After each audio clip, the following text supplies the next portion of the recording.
Ito, dito kasi, ito yung tinamaan ng stroke mo, di ba? Kaya pumayat siya dito. Ito mo. Kasi, yan o. Ilang, ano na to? Ilang buwan na? O taon? Kailan ka na-stroke? December 12. December 12. 19. Ito lang ito. Last year. Last year lang. Tapos na-therapy naman ka agad. Therapy ko.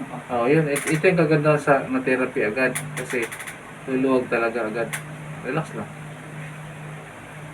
Yung concern niya sir ay ano, masakit lang yung balikat. Sabi ko normal kasi dahil yung stroke nga.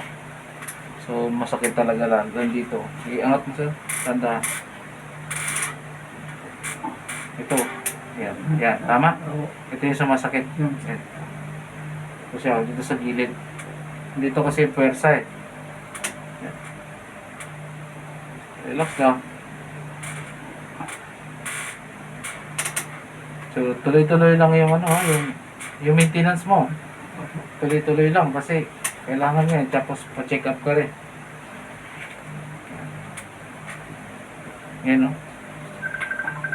Galaw mo, dahan-dahan pag ano. Yan. Kumusta ngayon? May nagbago, luwag, ginawa? Tumutunog siya pagka pababa.